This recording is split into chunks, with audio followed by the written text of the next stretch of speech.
you since the past 3 days and doing all I could to save you.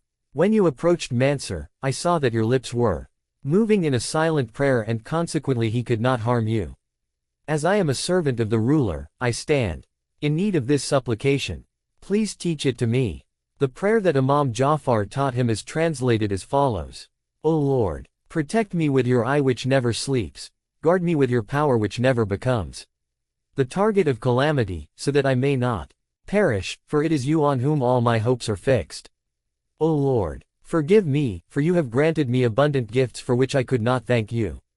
Even then you did not withdraw those gifts from me, and there were many misfortunes to which I was subjected by you. And I showed lack of patience. O Lord, let me remain safe from his mischief with your support and power of defense, and I seek your refuge from his evil. Mu'alla ibn Qunay was amongst the closest Shias of Imam Jafar as Sadiq. He administered secretarial and financial affairs of the Holy Imam. Mansur wrote to Dawood ibn Urwa, the governor of Medina, to kill Mu'alla. Dawood summoned Mu'alla and said, "Write down the names of Shias or I will behead you." Mu'alla said, "Do you threaten me with death? I swear by Allah that even if the name of one Shia is under my foot, I shall not lift it." Dawood cut off Mu'alla's head and hanged him on the scaffold. When Imam as-Sadiq received the news of Mu'alla's martyrdom, he was extremely disturbed, and he cursed Dawood. His curse had not yet come to an end when the news of Dawood's death arrived. 20. Abu Faraz has writes 21 that Mansur wrote to his governor to set the house of Imam Sadiq on fire and to poison him. Consequently, he was poisoned to death. 22. As admitted by Mansur himself, he killed more than 1,000 descendants of Fatima. As regards the Shias killed by him, their number is unknown. Mansur invented new types of torture and enjoyed killing people in different ways. He whipped people on the eyes, blinding them. He pulled down houses on the heads of the inhabitants and placed them alive in the walls. He poisoned them, etc. However, some ignorant persons say that Mansur had faith in Allah, was the representative of Allah on earth, and was related to the Holy Prophet. A close study of the history of Muslim rulers leads us to conclude that if Mansur and those like him had not been there, Islam, with its sublime morals and teachings, would have spread in the East and West. Mankind would have professed Islam without being invited to it, and not a single non-Muslim would have been left. Mahdi, the Abbasid. After Mansur, his son Mahdi, 23 ruled from 158 AH to 169 AH. Under the pretense of doing good and kindness, he removed all barriers to his reign and unleashed such murders and persecution that none of the descendants of Imam Ali was spared. Only the following two persons escaped the rule of Mansur. 1. Ali ibn Abbas ibn Hassan ibn Ali ibn Abu Talib. Mahdi captured and imprisoned him, and later poisoned him. As a result, his body swelled, and his limbs disintegrated. 2. Isa ibn Zayd ibn Ali ibn Husayn ibn Ali ibn Abu Talib. Abu al-Faraj writes in MECCA Taliban, as regards faith, knowledge and piety, Isa was the most eminent among the descendants of Ali, and as to his indigence, he was the most helpless. As regards insight into general matters and his faith, he was the wisest of all, and in the narration of traditions and their research, he was most outstanding among Bani Hashim. Fearing Mahdi, Isa fled and hid himself in the house of Ali ibn Salah, a Shia of al-Bayt. In order that he might not be a burden to anyone, he found himself obliged to do some work. The people of Kufa brought water for their use from the Euphrates, loading it on camels, etc. Isa made an agreement with the owner of a camel that he would bring water by loading it on the camel, pay its charges and take the balance. Isa remained engaged in this work for a long time and none identified him. He married a girl belonging to a poor family and she and her people also did not know who he was.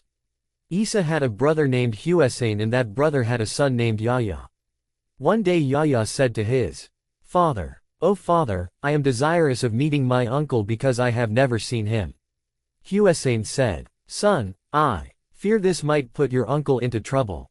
Yahya insisted till his father agreed and said to him, "Go to Kufa and inquire about the Bani Hay locality. There is a street there with this name and a house with this sign. Sit down near that house. In the evening you will see a tall old man coming, the marks of prostration are visible on his forehead. You will find him wearing woolen clothes and loading water on the back of a camel. He remembers Allah on every step and tears flow from his eyes. You should then stand up and salute him and put your arms around his neck. In the beginning, he will be afraid of you. So, you should introduce yourself at once. That man is your uncle. He will narrate his own affairs and inquire about ours. Do not stay there for long, but take leave of him and return, because it is possible that you may not see him again.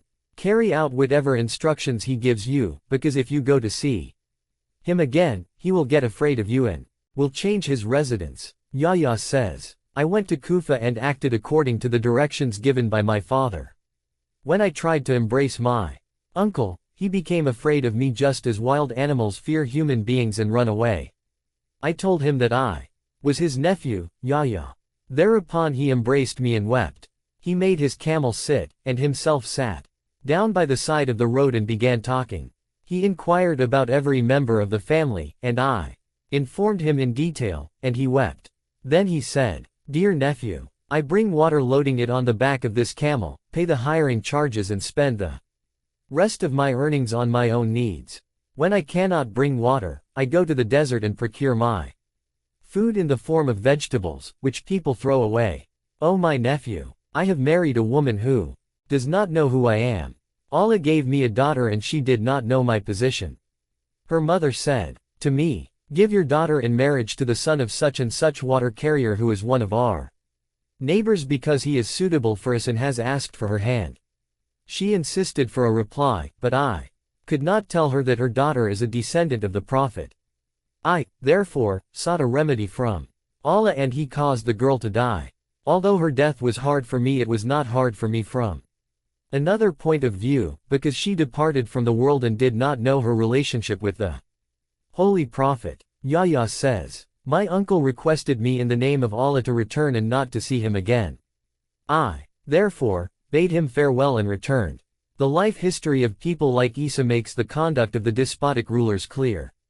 Under their rule, the learned and the righteous suffered different kinds of hardships, whereas the mean ones lived in pleasure and enjoyed all amenities. The pious scholar and faithful traditionist, Isa ibn Zayd ibn Imam Zayn al-Abidin, who was a descendant of Imam Ali and Lady Fatima, could not introduce himself in a city of Muslims although the ruler of the city was the chief of the Muslims.